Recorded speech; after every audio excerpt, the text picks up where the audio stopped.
नमस्ते जी। कोई डाउट रह रहा है किसी के दिमाग में? नहीं रह रहा? किसी को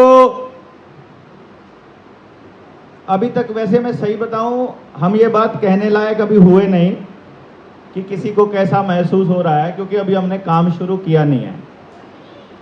ये जो समय था, बेसिकली 1 महीने का जो समय था, ये केवल बॉन्डिंग के लिए अभी हमने लिया था कि सभी बच्चे आपस में बॉन्ड कर बना लें, सभी लोग बड़े एक दूसरे को भी समझ लें, एक दूसरे की साइकोलॉजी को समझ लें, और फिर इसके ऊपर आगे तरीके से काम किया जा सके पेरेंट्स की मदद से। पेरेंट्स को भी इस चीज में इंटरफियर करने को इसलिए नहीं बोला गया था क्योंकि आप लोगों ने बहुत सारी आदतें, कुछ लोगों ने बहुत सारी आदतें बिगाड़ी हुई थी। मान लो कोई बच्चा अगर ये कह दे कि मुझे तो घर ही जाना है, सोचना, एक मैं डायलॉग बता रहा हूं, एक बच्चा ये कह रहा है मुझे यहां रहना ही नहीं है, और वो 10 दिन से लगातार रोए ही जा रहा है, हमें लग रहा है उसकी होम सिकनेस है। फिर वो सलूशन पूछा जाता है उसी से, तो वो कहता ठीक है बात करवा दो, कि नहीं बात भी नहीं करवाएंगे। अब बताओ समाधान, कोई और समाधान बताओ। तो वो कहता है कुछ नहीं, बस एक कैंटीन खुलवा दो, पिज्जा बर्गर मिल जाएगा तो रह लेंगे। ना भाई ये नहीं चलेगा, ये नहीं मिलेगा। तो मतलब कहने का ये ऐसा नहीं है कि इससे हम कोई ऐसी कोई बात है कि ये गलत बात है। बच्चे ने जो भी सीखा है हमसे सीखा है, और माँ बाप वाली पीढ़ी होने के नाते ये हम सब की जिम्मेदारी है। यदि आप लोगों को इस 1 महीने की इस प्रोग्रेस से, और जब आप अपने घर जाकर के अपने बच्चे से बात करेंगे, लिटरली मैं आपको एक बात बता रहा हूं कि बिना सोचे समझे, बिना बात किए आगे डिसीजन मत लीजिएगा। मतलब बच्चा ये कहे कि यहां भेजना है तो भी डिसीजन बच्चे के कहने से नहीं भेजना, और बच्चा ये कहे कि मुझे नहीं जाना है तो भी उसको घर पे उसके कहने से नहीं रोकना। एक इंटरनल फीलिंग होती है हमारे अंदर से, जहां जो कभी झूठ नहीं बोलती है, जो कभी आपको धोखा नहीं देगी, ये तय है। अंदर से जो फीलिंग आ रही है कि नहीं, ये लोग हमारे बच्चों के लिए ठीक लोग हैं, इनके पास हमें बच्चा छोड़ना चाहिए, और ये हमारे बच्चों को हमारे खुद के बच्चों से ज्यादा अच्छा रख रहे हैं, तो फिर हम लोग इसके ऊपर जो छुट्टियों के बाद काम शुरू करेंगे उसमें आपको प्रैक्टिकली शामिल होना पड़ेगा। रेडी हो? रेडी हो? कौन कौन पेरेंट रेडी है? क्योंकि आप लोगों को मैं इस बात के लिए बिल्कुल सुनिश्चित करना चाहता हूं कि जितने बच्चे यहां रुकेंगे 1 साल के बाद, आपके समाज में उनकी बराबर में बैठने के लायक एक भी बच्चा नहीं होगा आपके पड़ोस में। तब आप क्या करोगे? उनको कहां रखोगे? क्योंकि मोबाइल से पीछा छूट चुका होगा, टीवी के पास नहीं जा रहे होंगे, तरीके से रहना आ जाएगा। तरीके से रहना कैसे? अभी तो कोई पाबंदी किसी के ऊपर नहीं है, सेल्फ डिसिप्लिन डेवलप करने की बात कर रहे हैं। दिमाग में एक बात आई थी बिना कुलदीप भाई से पूछे, क्योंकि देखो फाइनल डिसीजन तो इन्हीं का, आशीष भाई का और कुलदीप भाई का फाइनल डिसीजन है। हम केवल सलाह के तौर पे हैं पीछे, और साथ देने के लिए, जो भी साथ जहां जरूरत पड़ेगी हम उसमें साथ देंगे। एक पॉइंट आया दिमाग में जब बच्चे खड़े थे, क्यों ना हम लोग घर से अपने बच्चों के लिए छोटी छोटी खूबसूरत सी धोतियां बनवा करके भेजें। अगर लगता है अभी जल्दी है, नहीं भेजें, कोई बात नहीं, जैसे चल रहा है कोई दिक्कत नहीं है, इट्स नॉट कंपल्शन।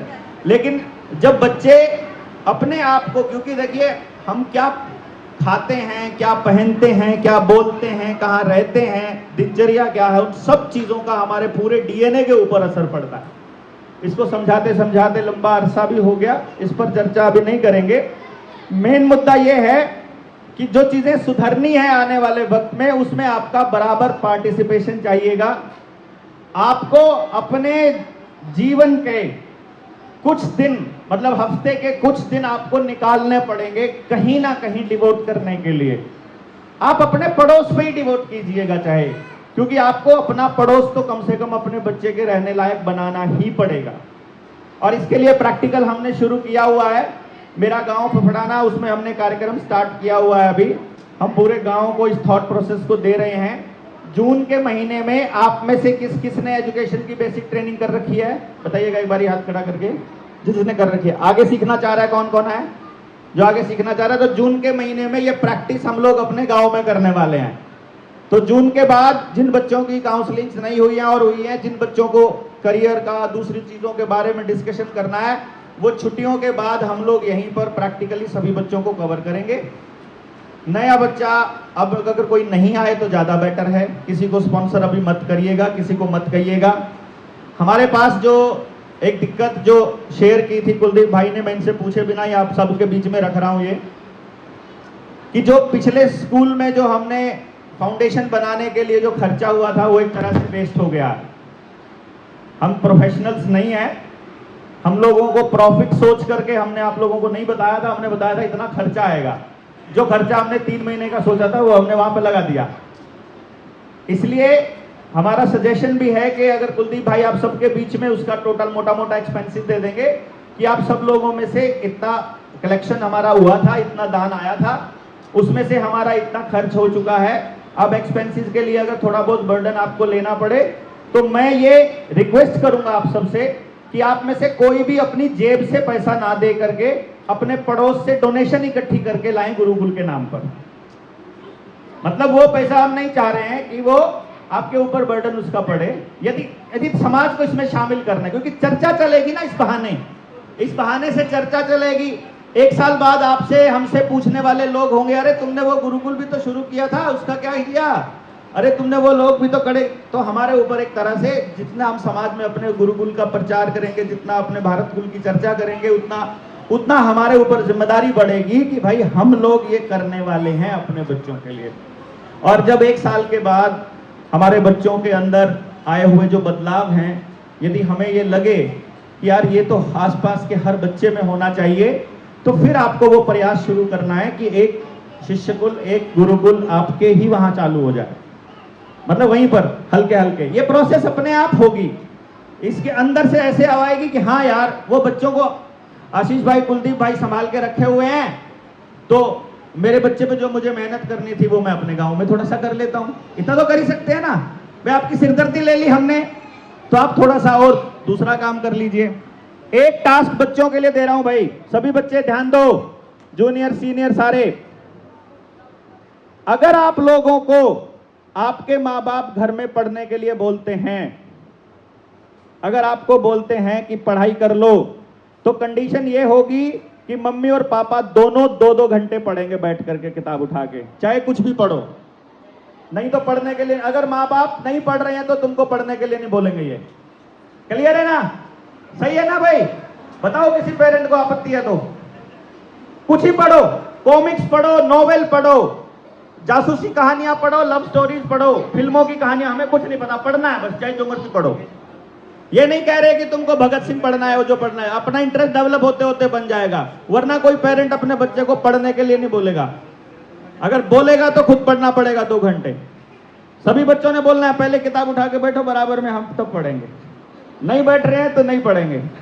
तो अगर माँ बाप 2 घंटे पढ़ रहे हैं तो तुम 4 घंटे पढ़ के दिखा देना कि देखो अभी हम तुमसे डबल पढ़ के दिखाते हैं, ठीक है? लेकिन उनके 2 घंटे पूरे करवाने हैं। खाना नहीं मिलेगा कोई दिक्कत नहीं, बोलो चलेगा, खाना नहीं देना तो चलेगा, हम भूखे रह के पढ़, पर आपको 2 घंटे पढ़ना है, जरूरी नहीं है।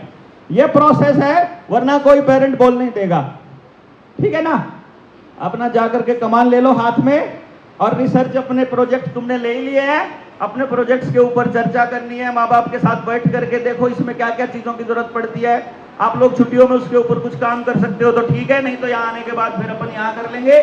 जिस भी चीज की जरूरत पड़ेगी हम आप लोग आपके सपोर्ट में हैं, और हम सारे लोग मिलकर के एक ऐसा माहौल जो परिवार का जिस तरह से हमने सोचा है, लेट अस सी कि कितना समाज साथ देता है, कितना आप लोग साथ देते हैं। बच्चों में कोई कमी नहीं है, 100% 100% प्योर भेज रखे हैं। कचरा करते हैं हम लोग, तो हमको कोशिश करनी है कि हम कम से कम कचरा करें अपने बच्चों का। इन बच्चों के सामने बोल रहे हैं, लेकिन यहाँ आने वाले पेरेंट्स के विषय में ये नहीं बोला जा सकता। ये इतना बोला जा सकता है कि ये सीरियस हैं, और सीरियस नोट पर खुद को जैसे ही स्टार्ट करेंगे सुधारना, जब आप पढ़ने बैठोगे ना तो 5 मिनट के बाद क्या आता है पता लगेगा, बच्चों के साथ क्या बीत रही होती है, आप जो कहती, तब मालूम पड़ेगा कि अच्छा ये होती है पढ़ाई, ऐसे पढ़ा जाता है। ये करना होता है। तो आप सब लोग आए, आप सब लोगों ने, हाँ, आप सब लोगों ने एक बात का ध्यान रखना है कि जो सामान आप लेकर के जाना चाहते हैं रूटीन का, जो आपको वहां जरूरत पड़ेगी बच्चे का, वो आप लेके जा सकते हैं, और बाकी का सामान एक रूम में रख करके लॉक कर देंगे। आओगे तो फिर उसके बाद मिल जाएगा। निर्णय कोई भी होगा रखने का या भेजने का, जो डेट, क्या डेट है जो वापस आने का, 11, 12 और 13, इन 3 दिन में से जो भी आपको सूट करता है, इन तीनों में से जो भी आपको सूट करता है, उसी तारीख में आकर के बच्चे को यहाँ लेकर आना है। अगर आपको अपना बच्चा रखना है वहां, अगर आपने ये निर्णय लिया है कि आपको वापस नहीं भेजना है, तो ये निर्णय यहां आने के बाद लेना। बच्चे को मत प्रॉमिस कर लेना कि ठीक है, समझ रहे ना। पहले यहां आइएगा, आकर के तय कीजिएगा कि भैया वहां जाएंगे। पहले हम कुलदीप चाचू से पूछेंगे कि क्या करना है, वो बताएंगे, जो वही फाइनल है। करना वही है जो आप चाहोगे, लेकिन वो यही कहेंगे अपनी जबान से कि ठीक है, इनको ले जाओ। ठीक है, मेरे ख्याल से ठीक रहेगा ना ये। तो इसको आप रखिएगा कि कमान जो है, अब आपने अगर इनको सौंप दिया है तो फाइनल डिसीजन भी फिर यही लेंगे वो आपके हिसाब से ही, लेकिन इनको करके कि ठीक है अब जयराम जी की। तो आप सब लोग आए, अपना बहुमूल्य समय दिया, बच्चों पे लगातार चर्चा। जो एक्चुअल पीटीएम जिस तरह की आपने दूसरे स्कूलों में देखी है, उस तरह की पीटीएम यहाँ नहीं होने वाली है। सेशन के छुट्टियों के बाद एक अलग किस्म की पीटीएम होगी, जिसमें बच्चे के बारे में लगातार 2 से 3 घंटा प्रत्येक बच्चे के विषय में चर्चा की जाएगी, और उसके बाद उसके लिए निर्णय लिया जाएगा कि अब इसके लिए ये करना है। उसके लिए आपका क्या क्या रोल रहेगा, हमारा क्या क्या रोल रहेगा, हम सब का एज ए टीम क्या क्या रोल रहेगा, वो हम तय करेंगे और फिर आगे बढ़ाएंगे। और इन बच्चों के अच्छे भविष्य के लिए शुभकामनाएं। आप सबको बहुत बहुत धन्यवाद। आप सबके साथ के लिए वीरेंद्र बैग जी हैं, नरेंद्र भाई हैं, आचार्य चांद जी हैं, और कुलदीप भाई, आशीष भाई के प्रयास को साधुवाद। आप सबको नमस्ते, जय हिंद, जय भारत।